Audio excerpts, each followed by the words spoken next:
Hi friends, என் name Amudha. என்னோடய channel name Amudha சுவை அறுசுவை.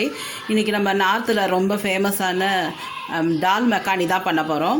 இது வந்து முழு கருப்பு உளுந்த ஒரு 6 மணி நேரம் ஊற வச்சுட்டு வேக வச்சு எடுத்து வச்சுருக்கேன்.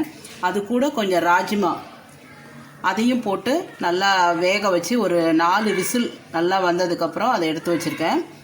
அதுக்கு தேவையான அதில் வந்து காஷ்மீரி சில்லி, ரொம்ப சிம்பிள், ஈஸியாக பண்ணிடலாம். சால்ட்டு, அதுக்கப்புறம் மெயின் இன்க்ரீடியன்ட்ஸ் வந்து இதுக்கு பட்டரு, அப்புறம் 2 தக்காளியை வந்து அரைச்சி வச்சுருக்கேன், கொஞ்சோண்டு இஞ்சி பூண்டு பேஸ்ட்டு, கொஞ்சம் ஃப்ரெஷ் க்ரீமு, அவ்வளோதான் இதுக்கு தேவை. எப்படி பண்ணலான்னு பார்க்கலாம் வாங்க. ஆயிடுச்சு. ஃபஸ்ட்டு பட்டரை போட்டுக்கிறேன். இது ஆனியன் போட்டும் செய்யலாம், போடாமே செய்யலாம். நான் ஆனியன் போடாமல் தான் செய்கிறேன் இன்றைக்கி. போடுறதா இருந்தாக்கா இந்த பட்டரு மெல்ட் ஆனோன்னு ஆனியனை போட்டுருங்க. இப்போ பட்ரு வந்து லைட்டாக மெல்ட் ஆகிடுச்சு. இப்போ காஷ்மீரி சில்லி போட்டுக்கிறேன்.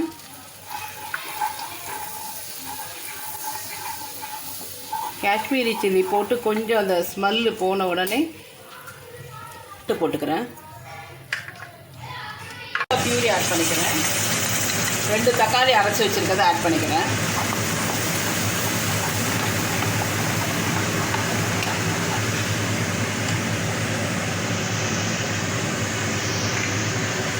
இஞ்சி பூண்டு பேஸ்ட்டும் ஆட் பண்ணிக்கிறேன்.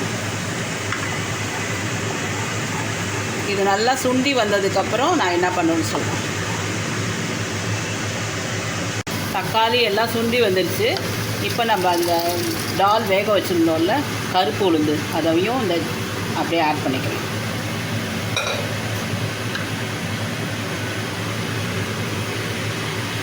இது நல்லா கொதிக்கட்டும். கொஞ்சம் சுண்டி வந்தோடனே ஆஃப் பண்ணிவிட்டு நம்ம டெக்கரேட் பண்ண வேண்டியதுதான்.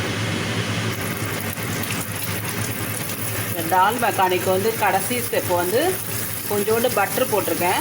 அதில் கொஞ்சம்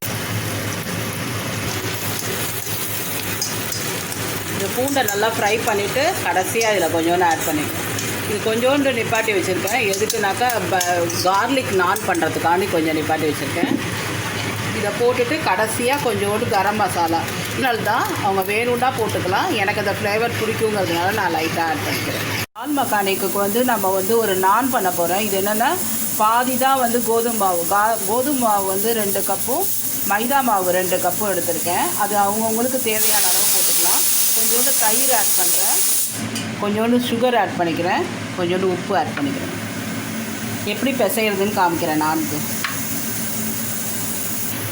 இதில் வந்து தயிர், கொஞ்சோண்டு சால்ட்டு, அதுக்கப்புறம் கோதுமை மாவு, மைதா மாவு 2 ஈக்குவல் ப்ரப்போர்ஷனேட்டாக போடுறேன். நான் வந்து ஃபுல்லாகவே மைதா மாவில் பண்ணுவாங்க.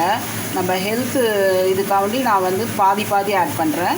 இப்போ நல்லா இது மாதிரி பிசைஞ்சிட்டு கொஞ்சம் கொஞ்சமாக தண்ணி விட்டு பிசையணும். அப்போ தான் வந்து சாஃப்டாக வரும்.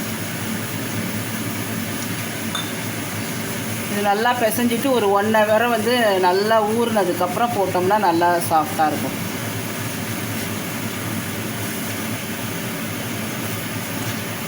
இது பிசைஞ்சிட்டு ஒரு 1 hour கழித்து நான் காமிக்கிறேன் எப்படி வந்துருக்குன்னு. வந்து பட்டரில் போட்டிருந்தேன்ல அந்த மெல்ட் பண்ண இதையும் இதில் ஆட் பண்ணிவிட்டு கொஞ்சோண்டு கொத்தமல்லி தழை ஆட் பண்ணியிருக்கேன்.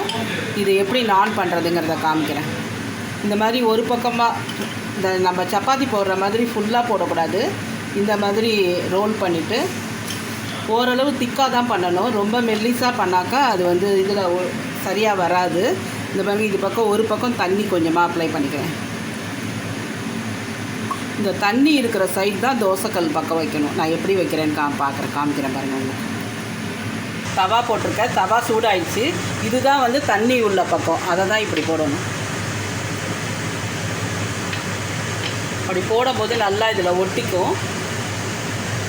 தந்தூரி எஃபெக்டில் எப்படி பண்ணுறதுங்கிறத காமிக்கிறேன் தோசைக்கல்லிலே வச்சு. இதுக்கு மேலே வந்து இந்த ஃப்ரெஷ் க்ரீம் மட்டும் அப்படி லைட்டாக ஆட் பண்ணிவிட்டு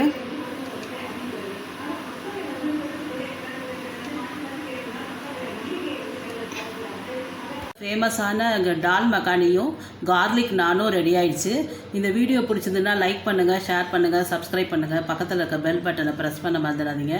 வேறு ஒரு நல்ல வீடியோவில் பார்க்கலாம். Thank you friends. பாய்.